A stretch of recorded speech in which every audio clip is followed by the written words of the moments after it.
বন্ধুরা দেখো, শাহী পনির বানানোর জন্য পনিরটাকে আগে আমি ধুয়ে নিয়েছি। ধুয়ে একটু নুন, হলুদ আর লঙ্কার গুঁড়ো বেশ মিক্স করে নিয়েছি। এবার সবার প্রথমে আগে পনিরগুলোকে ভাজা করে নিই।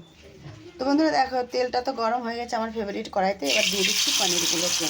পনিরগুলো দিয়ে ভাজা করে নেবো একটু লাল লাল করে। আগে সমস্ত পনিরগুলো কড়াইতে দেওয়া হয়ে গেছে। দেখো গরম গরম তেলে পনিরগুলো কিন্তু বেশ ভালো করে দেখো গোল্ডেন গোল্ডেন ভাজা হয়ে গেছে। এবার তেল থেকে একটু বের করে নেবো। আগে পনিরগুলো তোলার পরে ভাজা তেলটা অনেকটা রয়েছে, তেল আমি আর দেবো না। তো এর মধ্যে দিয়ে দিচ্ছি একটু গোটা গরম মশলা। দেখো এর মধ্যে আছে দালচিনি, জিরা, এলাইচি, রতনজোড়, জয়িত্রী, সমস্ত কিছু আছে, স্টার ফল।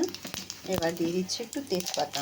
তেজপাতাটা দেওয়ার পরে দেখো আমি এর মধ্যে নিয়ে নিয়েছি একটা টমেটো, পরিমাণ মতন হলুদ, নুন আর লঙ্কার গুঁড়ো দিয়ে পেস্ট করে নিয়েছি।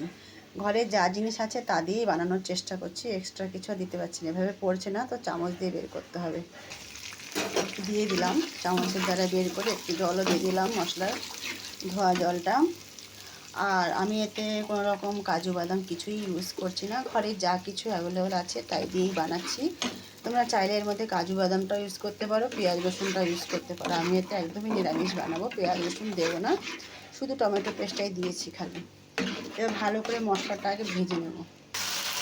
এবার দেখুন মশলাটা কিন্তু বেশ ভালো করে ভাজা হয়ে গেছে, লাল লাল। আমি আর এক্সট্রা কিছুই দিলাম না, এখন তেল ছেড়ে দিয়েছে। তো আমাদের মশলাটা কিন্তু পুরোভাবে ভাজা হয়ে গেছে। এবার একটু গ্যাসটা কম করে দিয়ে আমি এতে দিয়ে দিচ্ছি বেশ কিছুটা দুধ গ্রেভির জন্য।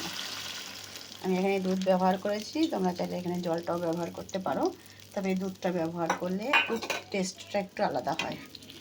তো দেখো দিয়ে দিলাম। এবার এতে দিয়ে দেবো আমি ভেজে রাখা পনিরগুলো, সাথেই দিয়ে দিচ্ছি, ফোটার জন্য রাখলাম না। এবার একটু ফুটিয়ে নেব। সব পনিরগুলোকে ভালো করে ভিজিয়ে দিয়েছি। ঝোলটা দেখো ফুটে উঠেছে। আর এদিকে আমি শাহী পনিরের সাথে বানাচ্ছি আটার লুচি, আমার মেয়ের অনেক পছন্দ। তো এই দেখো বেশ ফুলে উঠেছে ফুলকো লুচি। এটাই লাস্ট, আগেরগুলো দেখাইনি, যেহেতু কাজ করছিলাম দেখাতেই, তো ক্যামেরাটা কি করে ধরবো। আর রাত হয়ে গেছে অনেকটা, তো তাড়াতাড়ি রান্না করতে হবে, সেই জন্য তাড়াতাড়ি করছি। তো দেখো ফুলে উঠেছে লুচিগুলো। এইবার লাস্ট পজিশনে দেখো একটা জিনিস দিচ্ছি আমি শাহী পনিরে, ওটা হচ্ছে ফ্রেশ ক্রিম।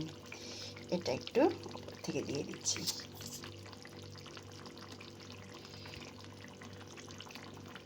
ফ্রেশ ক্রিমটা দিয়ে এবার একটু ভালো করে মিক্স করে নিই। তো দেখো আমার শাহী পনিরটা রেডি হয়ে গেছে অলরেডি।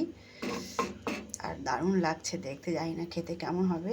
অন্য সময় আমি বানালে কিন্তু ফ্রেশ ক্রিমটা দিই না। তো এখন যেহেতু ফ্রিজে ছিল, সেদিন আমার মেয়ে একটু কেক বানিয়েছিল তখন এনেছিল, তো একটু রয়ে গেছে। তো ভাবলাম যখন আছে তাহলে একটু ব্যবহার করি, নাহলে খারাপ হয়ে যাবে। তো মেয়েকে দেবো, তো খাবারটা রেডি করে নিলাম থালায়। দেখো লুচিও নিয়ে নিলাম আর একটু পনিরও নিয়ে নিলাম। এবার ওকে দিয়ে দিই খাবারটা। তো আজকে আমার শাহী পনিরটা কেমন হয়েছে, আর এখানে কড়াইতেও আছে এই যে, অবশ্যই জানাবে কমেন্ট করে। আর যদি ভালো লেগে থাকে লাইক শেয়ার কমেন্ট করতে একদমই ভুলবে না, ভিডিওটা স্কিপ না করে দেখবে। সবাই ভালো থেকো, সুস্থ থেকো, সবাইকে টাটা বাই বাই, ধন্যবাদ।